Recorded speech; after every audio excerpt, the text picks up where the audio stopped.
Film की बात आती है तो मुझे वो अमिताभ बच्चन जी वाली पिक्चर बागवान याद आती है, जो मैंने कई बार देखी, जिसमें जो आज आप मुझसे बात कर रहे हैं या ये भी रिलेट कर सकते हैं, ये समाज की कहानी। एक सही पिक्चर दिखाई गई है कि जब तक हमको अपने बुजुर्गों से कुछ मिल रहा होता है, तब तक हम उनको प्यार और सम्मान देते हैं। जब हमको उनसे सब कुछ मिल चुका होता है, तो कई बार हम अपना असली रूप दिखा देते हैं। देखिए, इसमें बहुत तेजी से वृद्धों की आबादी बढ़ रही है। आज हमारे देश में लगभग 12% लोग बुजुर्ग हैं। 2040 में अर्थात सिर्फ 26 साल बाद 25% आबादी हमारे देश में बुजुर्गों की होगी। इतनी बड़ी बुजुर्गों की आबादी का आप मतलब समझिए कि सड़क में हर 10 आदमी में से 2.5 लोग वृद्ध मिलेंगे आपको। बच्चों से ज्यादा आबादी बुजुर्गों की होने वाली है। कम में कहें तो बस यही है कि ऐसा लगता था कि बुजुर्ग कौन है? हम और आप जैसे ही लोग हैं, जो कल लड़के थे, फिर मिड लाइफ में आए, फिर और एडवांस लाइफ में आए, फिर बुजुर्ग हो जाएंगे। पर जैसे ही आदमी बुजुर्ग होता है तो जो जमाना है, जो बच्चे हैं, जो रिश्तेदार हैं, जो सोसाइटी है, उसका नजरिया उसके प्रति बिल्कुल बदल जाता है। तो इस कार्य में बदलाव लाने की इच्छा थी। एक ऐसा एक ऐसा समाज डेवलप करने की जरूरत थी जो यूजर फ्रेंडली, जो बुजुर्ग फ्रेंडली समाज हो, जहाँ बुजुर्ग की हर जरूरत की चीजें मिल सके, जहाँ बुजुर्ग की हर जरूरत को लोग समझ सके। तो आपके चैनल के माध्यम से बस यही मैं कहना चाहूंगा कि अपने बुजुर्ग एक ऐसी धरोहर हैं जो बार बार किसी को नहीं मिलेंगे। एक बार माँ बाप नहीं रहते हैं तो हम लोग बहुत अफसोस करते हैं कि भाई देखो, मैंने ये नहीं किया, मैंने वो नहीं किया, मेरे पापा होते, मम्मी होते तो मैं ये कर देता। तो जैसे कि हाई स्कूल में कम नंबर आने के बाद हम लोग हमेशा कहते हैं भाई थोड़ी और मेहनत कर लेते, तो वो अपॉर्चुनिटी अभी भी हम लोगों के पास है कि हम लोगों को अपने पेरेंट्स को जितना सम्मान दे सकते हैं देना चाहिए। अपनी सामर्थ्य के हिसाब से जो उनके लिए कर सके करना चाहिए। रुपए पैसा ही सारी चीज नहीं होती है। अपने या अपनों के लिए जिया तो फिर क्या जिया।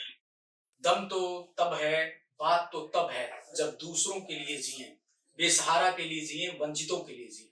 आज हमारे साथ पॉडकास्ट में जो गेस्ट हैं, उनकी जिंदगी का जो फलसफा है वो कुछ ऐसा ही है। बेसहारा बुजुर्ग लोगों की सेवा करना। और एक समय तो एक फ्रेज बन गया था कि बुजुर्गों के डॉक्टर। डॉक्टर अभिषेक शुक्ला जी हमारे साथ मेहमान है। बहुत बहुत स्वागत है सर आपका हमारे पॉडकास्ट में। बुजुर्गों का डॉक्टर एक टैगलाइन सिर्फ लखनऊ ही नहीं पूरे देश के लिए एक ऐसा एक शब्द बन गया था, जिसको लेकर मुझे लगता है कि शुरुआत में मैंने जहां तक देखा कि आपने शायद जब ये बातें कही थी कि बुजुर्गों की सेवा करने जा रहा हो, तो बहुत सारे सवाल भी उठे।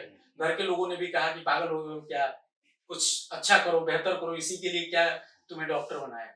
किस तरीके से देखते हैं, क्योंकि ये जो सेवा भाव है वो कहीं ना कहीं अब खत्म होता जा रहा है। देखिए, बहुत अच्छा आपने प्रश्न पूछा। प्रायः जब आदमी मेडिकल चिकित्सा की पढ़ाई करता है तो उसके दिमाग में होता है कि जो ट्रेडिशनल चीजें चल रही हैं, मैं वैसा अस्पताल बनाऊंगा या ऑर्थो का अस्पताल बनाऊंगा या न्यूरो का अस्पताल बनाऊंगा। ऐसा विचार कि मैं सिर्फ एक ऐसा अस्पताल बनाऊंगा जहां सिर्फ वृद्ध लोग आएंगे, ऐसा विचार जब मैंने काम शुरू किया लगभग 20-22 वर्ष पहले, तब ये विचार बहुत नया था। और वृद्धों की जो साइंस होती है उसको जीरेंटोलॉजी कहते हैं, और वृद्धों की वो मेडिकल की ब्रांच जो वृद्धों के इलाज को करती है उसको जीरियाट्रिक मेडिसिन कहते हैं। तो दोनों ही चीजें हमारे देश के लिए उस समय दो नए शब्द थे, दो नई टर्मिनोलॉजी थी। खाली बहुत विकसित देशों में, यूरोप में, अमेरिका में इन फील्ड्स की शुरुआत हुई थी। मुझे प्रायः ऐसा लगता था कि जो हमारे देश के बुजुर्ग हैं, वृद्धजन हैं, उनकी स्थिति जो है वो बहुत अच्छी नहीं है। वो प्रायः अपने आप को निग्लेक्टेड फील करते हैं, रिजेक्टेड फील करते हैं, रिटायरमेंट के बाद एक आइसोलेशन में चले जाते हैं। बच्चे वगैरह न्यूक्लियर फैमिलीज के कारण एक दो होते हैं, वो तब तक सेटल हो चुके होते हैं, अपनी लाइफ के मिड कैरियर में होते हैं। परिवार के लोग, सामाजिक लोग, रिश्तेदार, ऑफिस के लोगों को भी ये लगता है कि वे अब तो रिटायर हो गए, अभी बहुत काम के नहीं रहे। तो एक तरीके से व्यक्ति की एक ऐसी सिचुएशन हो जाती है कि वो ना इधर के रहते हैं ना उधर के रहते हैं, और कोई बहुत बैकअप नहीं होता है। कि अगर जब हमने आस्था का काम शुरू किया तो हमने 12 पॉइंट का सर्वेक्षण फॉर्म बनाया, हर घर जाते थे, पूछते थे कि आपके पास कोई हेल्थ इंश्योरेंस है, क्या आपके पास कोई हेल्थ कवरेज है। यदि रात में 2 बजे आप बेहोश होकर गिर जाए, कहीं से खून निकलने लगे, कोई घटना हो जाए, तो क्या क्या करेंगे? कोई प्रोटोकॉल डिजाइन है? क्या कोई 2 इमरजेंसी नंबर्स हैं आपके पास? कैसे होगा? ये निकल कर के आई इन्फॉर्मेशन कि लोग कहीं से भी रिटायर्ड हों और किसी भी सीनियर पोजीशन से रिटायर्ड हों, इस कंटीजेंसी के लिए उन्होंने अभी तक सोचा ही नहीं था और उन्होंने इस बारे में कोई प्लानिंग ही नहीं की थी।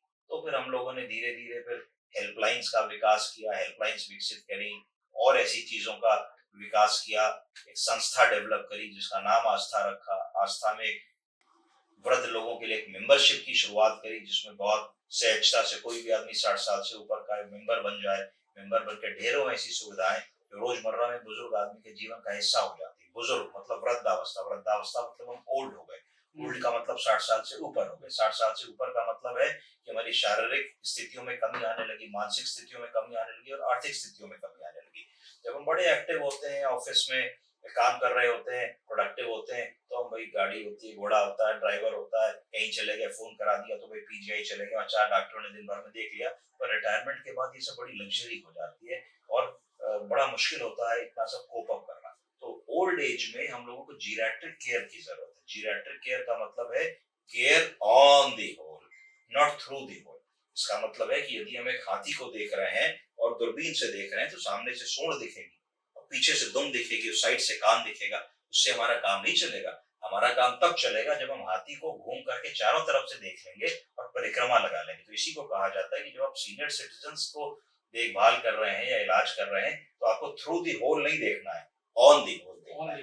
तभी आप कोई भी मिशन होता है तो उसके पीछे कोई ना कोई कहानी होती है। ये जो मिशन आपने इतना बड़ा जो मिशन मानवता की सेवा, बुजुर्गों की सेवा का, कहीं कोई कहानी है क्या? मतलब कोई ऐसा इंसिडेंट रहा हो जहां से चीजें बदली हो? इंसिडेंट कम में कहें तो बस यही है कि ऐसा लगता था कि बुजुर्ग कौन है? हम और आप जैसे ही लोग हैं जो कल लड़के थे, फिर मिड लाइफ में आए, फिर और एडवांस लाइफ में आए, फिर बुजुर्ग हो जाएंगे।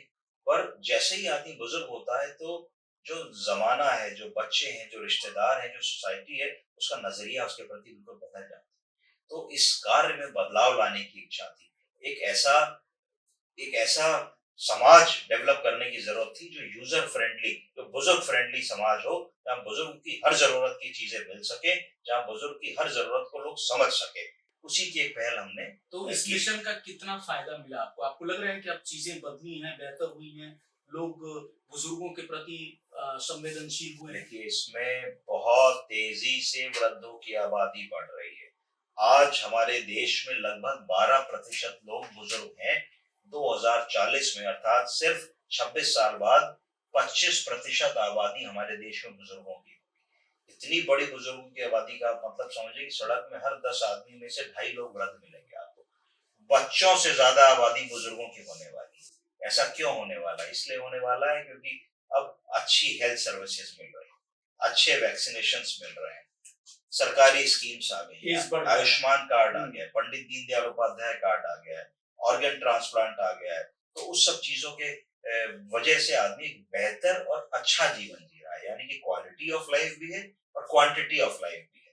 तो इसकी वजह से जीरैट्रिक मेडिसिन बहुत तेजी से बूम कर रही है। अब मेडिकल काउंसिल ऑफ इंडिया ने जीरैट्रिक मेडिसिन में एमडी शुरू कर दी है और हमारे देश में बहुत सारे मेडिकल कॉलेजों में इसका पाठ्यक्रम शुरू हो गया है।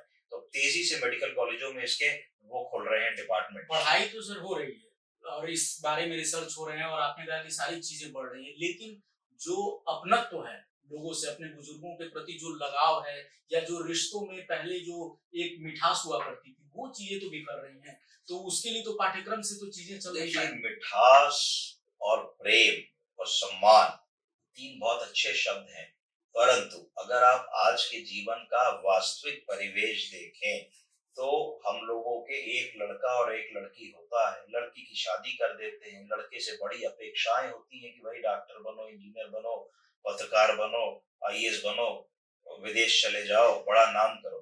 जब ये सारी अपेक्षाएं होती हैं तब पेरेंट्स की उम्र 50, 55, 56, 58 साल होती है। तब उनको जरूरत नहीं उस बेटे की। जब वो 60 साल में रिटायर हो गए तभी भी उनको जरूरत नहीं है। क्यों? क्योंकि 60 से 75 मतलब बुढ़ापे की जवानी, यानी कि यंग ओल्ड। उस समय वो एक्टिव है अपनी लाइफ में, उनको कोई डिपेंडेंसी नहीं है। आर्थिक, शारीरिक, मानसिक रूप से भी रिलेटिवली ठीक है, कोई नौकरी पे नहीं जाना, ईएमआई निपट गई, बच्चे पढ़ गए, लड़की की शादी हो गई। और जब 75 से 85 का समय आता है तो वो महीने में 3 बार बीमार पड़ने लगते हैं, साल में 4 बार फॉल्स होते हैं, फ्रैक्चर्स होते हैं, रिकरेंट हॉस्पिटलाइजेशंस होते हैं, तब उनके बच्चों को बहुत मुश्किल होती है कि वो चाह के भी नहीं आ पाते। उस परिस्थिति का आंसर कैसे करें? एक तो बात है कि आलोचना करें, वो करना ठीक नहीं। कि हमारी युवा पीढ़ी ध्यान नहीं दे रही है और ठीक नहीं, हम और आप भी उसी नाव में तैर रहे हैं। क्या हम आप रोज अपना काम छोड़ के ये कर सकते हैं? नहीं कर सकते।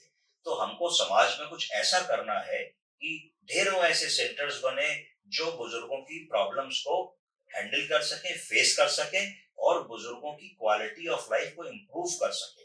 बुजुर्गावस्था में एक चीज होती है जिसको फ्रेलिटी कहते हैं। फ्रेलिटी का मतलब है फ्रेल एल्डरली, इमोबिलिटी, यानी कि बुढ़ापे में आदमी कहता है यहाँ से वहां तक चल के जाने में हमको बड़ी दिक्कत है, बड़े इमोबाइल हो गए हैं, क्योंकि हमारे घर आ जाओ तो कहते हैं नहीं, हमसे नहीं हो पाएगा।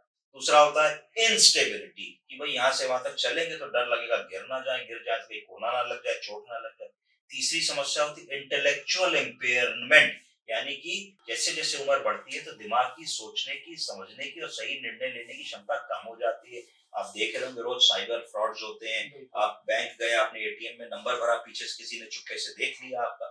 चौथी चीज होती है इनकॉन्टिनेंस। इनकॉन्टिनेंस का मतलब होता है लैट्रिन और बाथरूम बताने की ताकत में कमी आ जाना।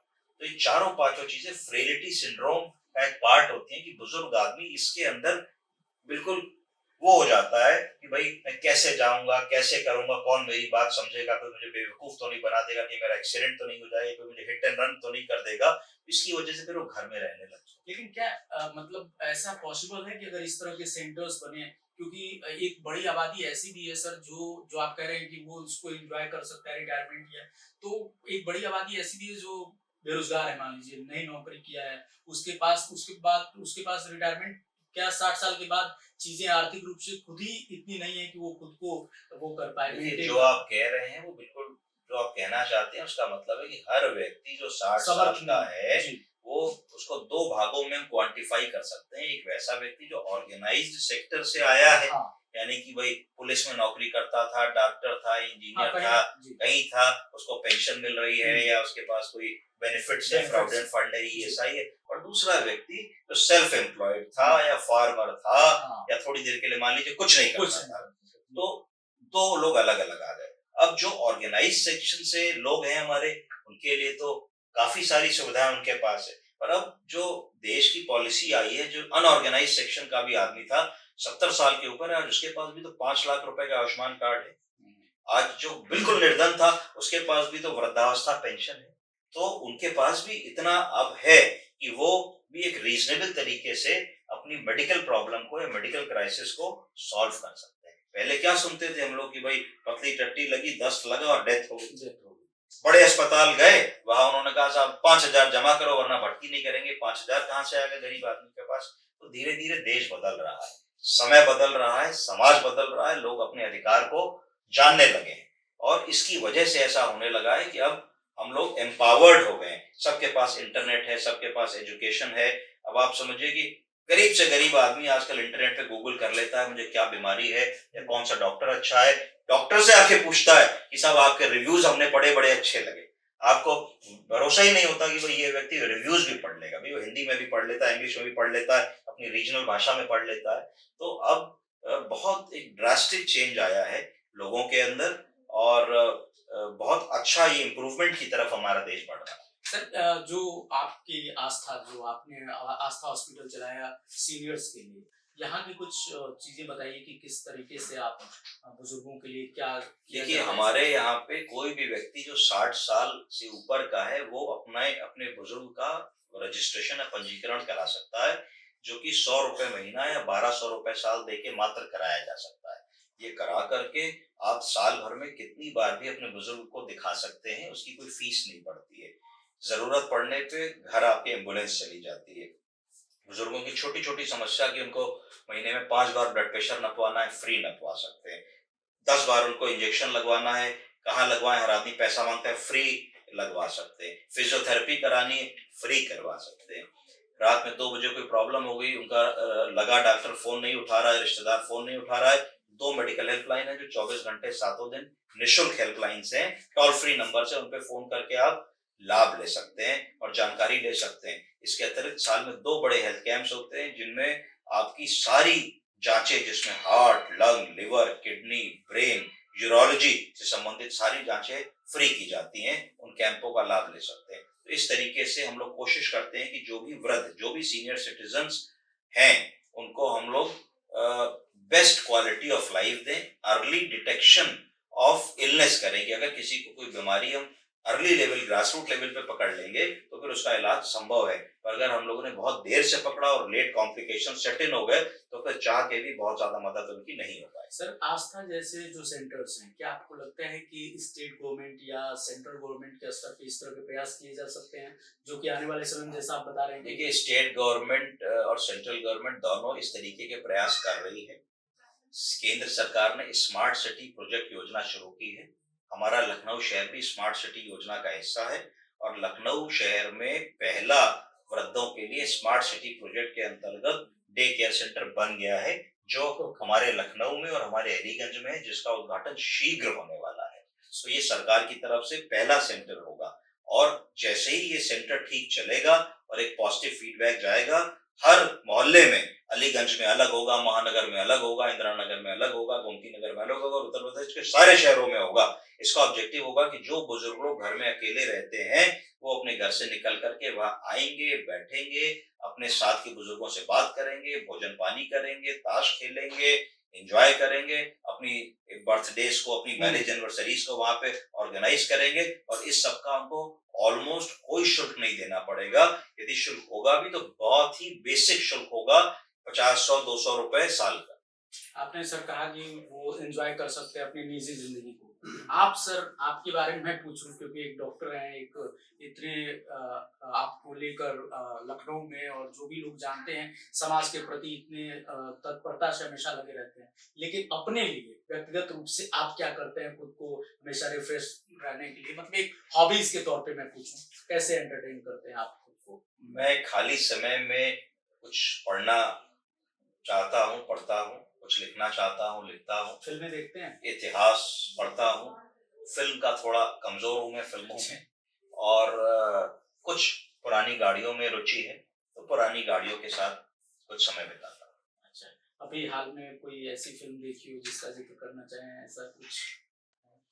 फिल्म की बात आती है तो मुझे वो अमिताभ बच्चन जी वाली पिक्चर बागवान याद आती है, जो मैंने कई बार देखी है, जिसमें जो आज आप मुझसे बात कर रहे हैं या ये भी रिलेट कर सकते हैं, ये समाज कहानी। की एक सही पिक्चर दिखाई गई है कि जब तक हमको अपने बुजुर्गों से कुछ मिल रहा होता है तब तक हम उनको प्यार और सम्मान देते हैं। जब हमको उनसे सब कुछ मिल चुका होता है तो कई बार हम अपना असली रूप दिखा देते हैं, जो उनके लिए बहुत ज्यादा पीड़ा और तकलीफ का सबब बनता है। हमारे बुजुर्गों को हमसे क्या चाहिए? हमारे बुजुर्गों को चाहिए कि भाई हम शाम को घर आए ऑफिस से तो 5 मिनट उनके साथ बैठ के एक समय का खाना खा लें, एक समय की चाय पी लें, सट सट बता दे भाई आज दिन बड़ा अच्छा गया या बड़ा अच्छा नहीं गया, ये प्रॉब्लम हुई। This is what they want. और क्या चाहिए भाई? हम क्या कहते हैं, संडे को मॉल जा रहे हैं, बाबूजी आप क्या करेंगे जाके, और बहुत चलना पड़ता है और वहां बाहर का खाना शटर पटर हो जाता है, फिर पेट 2 दिन खराब रहता है और आप कहाँ पिक्चर देखेंगे, 3 घंटे कमर टेढ़ी हो जाएगी। This is wrong. हमें कहना चाहिए बाबूजी तेरा सा आउटिंग पे, वीकेंड पे जाना चाहते हैं, माता जी क्या समय सूट करेगा बताइए, कहाँ चला जाए, कौन सी पिक्चर देखेंगे, क्या खाने का मन? अगर मान लीजिए उनको नहीं जाना है, लेट देम स्पीक अप कि भाई अब हमसे नहीं होता, बहुत चलना पड़ता हाँ, है, मतलब वो खुद तुम लोग कहे। हो आओ। तो इससे क्या है कि वो आपके परिवार का एक इंटीग्रल हिस्सा अपने आप को महसूस करेंगे, आपको अपने से अलग नहीं महसूस करेंगे और उनको लगेगा कि मेरी भी मेरे घर में आज भी सेफ है। तो this is what the parents want. तो आपके चैनल के माध्यम से बस यही मैं कहना चाहूंगा कि अपने बुजुर्ग एक ऐसी धरोहर हैं जो बार बार किसी को नहीं मिलेंगे। एक बार माँ बाप नहीं रहते हैं तो हम लोग बहुत अफसोस करते हैं कि भाई देखो मैंने ये नहीं किया, मैंने वो नहीं किया, मेरे पापा होते, मम्मी होते तो मैं ये कर देता।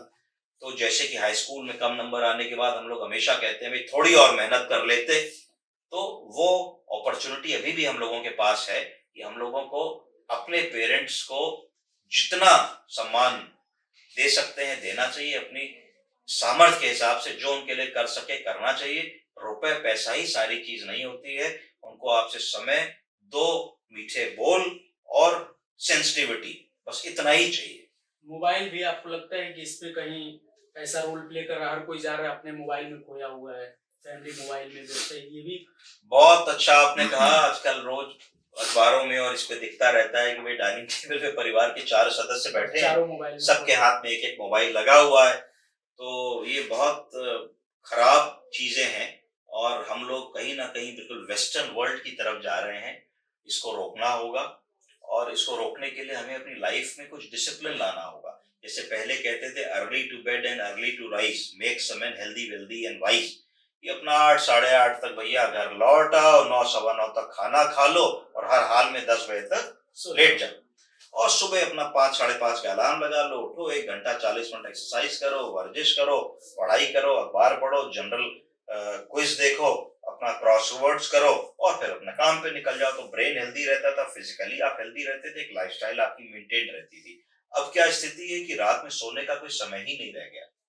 स्क्रीन टाइम का, कंप्यूटर टाइम का, इंटरनेट का और मोबाइल का कोई समय ही नहीं रह गया कि ये लोग सारी रात 4 बजे तक ये सब करते रहे। तो अपने आप को डिसिप्लिन में रखना है और हमसे अच्छा टीचर खुद का कोई नहीं हो कोई सकता। नहीं। हमें खुद इसको डिफरेंशिएट करना है कि क्या मेरा समय है, क्या मेरा क्वालिटी टाइम है, क्या समय मेरे बच्चों का है, क्या समय मेरे पेरेंट्स का है, क्या समय मेरे एम्प्लॉयर का है और क्या समय मेरा इंस्टाग्राम और फेसबुक चलाने का है। तो अगर हम equal distribution of the time करेंगे तो मैं समझता हूँ कि बहुत अच्छा होगा हम लोगों के लिए। सर आज के समय में थोड़ा सा डॉक्टरी पेशे पे भी हॉस्पिटल्स, जो प्राइवेट हॉस्पिटल्स हैं, सवाल उठते हैं लोगों के मन में, उनको लेकर छवि सही नहीं है। इस तरह का काम जब आप करते हैं जो समाज को एक प्रेरणा देता है, आपको क्या लगता है बतौर सीनियर डॉक्टर होने के नाते कि कहाँ क्या वास्तव में देखिए पैसे की इसमें 2-3 बातें आती हैं। जी, अगर हम कॉर्पोरेट हॉस्पिटल्स की बात करते हैं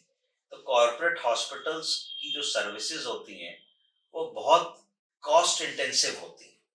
जैसे कि अगर हम बड़े होटल की बात करें, 5 स्टार होटल की बात करें, क्यों वहां कमरा 8,000 रुपए रोज का होता है? इसलिए होता होगा कि भाई चौर हर समय एसी चल रहा है, दिन में 2 बार चद्दर बदल जाती होगी, 2-4 बार बाथरूम में टॉयलेट वो साफ हो जाता होगा, बढ़िया आपको नाश्ता खिला देते होंगे, बटन दबाने पे बहरा आ जाता होगा, बढ़िया टीवी लगा मतलब होता होगा। फैसिलिटीज तो ज्यादा आप पर कोई बाध्यता नहीं है आपके ऊपर कि कि आप आप वहीं 5 स्टार होटल में रुके या आपके पास कम पैसे हैं, आप दिल्ली गए, आप पहाड़गंज में रुक लीजिए, 1200-800 रुपए का भी होटल मिल जाएगा। तो मुझे ऐसा लगता है कि हमारा देश एक आजाद देश है और हर आदमी की अपनी परचेजिंग पावर है। कोई आदमी 2000 10,000 रुपए का सामान खरीदता है, कोई आदमी 20,000 का खरीदता है, कोई 1 लाख रुपए की मोटर खरीदता है, कोई 5 लाख रुपए की खरीदता है। तो ये अपॉर्चुनिटी हमको सबको देनी चाहिए कि वो अपनी कैपेसिटी के हिसाब से करें। इसमें बस मैं ये कहना चाहूंगा कि मेडिकल मेल प्रैक्टिस नहीं होनी चाहिए कि आप किसी भी व्यक्ति को गलत सलाह दें, गलत इलाज करें, गरीब आदमी का शोषण करें, उसका सारा पैसा निकलवा लें, उसका खेत बिकवा लें। ये चीज बिल्कुल गलत है। पर ये अपॉर्चुनिटी सबके पास होनी चाहिए कि भाई हमको अगर आंख में लेंस लगाना है तो ये कौन सा बाध्यता वाला? नहीं होनी चाहिए कि साहब 2,000 वाला सरकारी लेंस हमारे हिंदुस्तान में लगेगा। अगर कोई 4,000 वाला 8,000 वाला लगाना चाहता है और उसका भुगतान करना चाहता है तो वो अपॉर्चुनिटी उसको जरूर मिलनी चाहिए। जैसे कि हर आदमी एप्पल का आईफोन नहीं खरीद सकता और ऐसा कानून तो नहीं हो सकता कि भाई कीपैड ही वाला फोन चलाओगे एप्पल नहीं लो। जो सामर्थ्य हो सामर्थ है वो करे, बट देन एप्पल जो प्रॉमिस कर रहा है अपनी सर्विस उस पर उसको खरा उतरना चाहिए।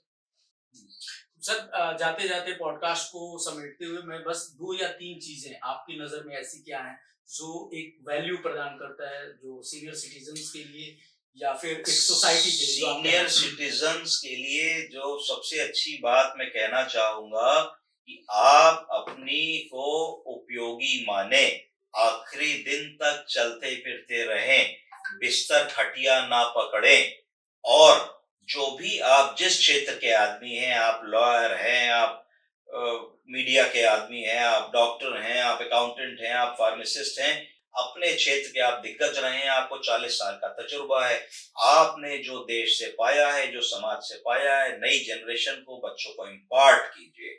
आप सेल्फ हेल्प ग्रुप्स बनाइए और अपनी अपनी क्वालिटी टाइम को, अपने समय को, अपनी नॉलेज को, अपनी धरोहर को अगली जनरेशन को ट्रेन करने में लगा दीजिए।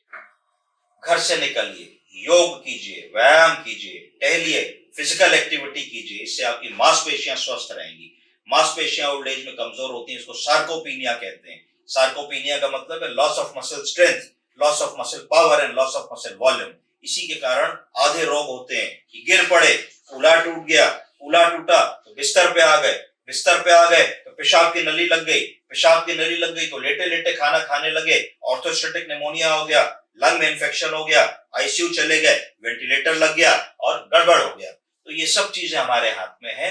तो हम लोग जितनी अच्छी तरीके से अपने लाइफ को, बचे हुए जीवन को हैंडल करेंगे, जितना रिस्क फ्री एनवायरनमेंट में रहेंगे, उतना हम एक बेहतर जीवन जी पाएंगे।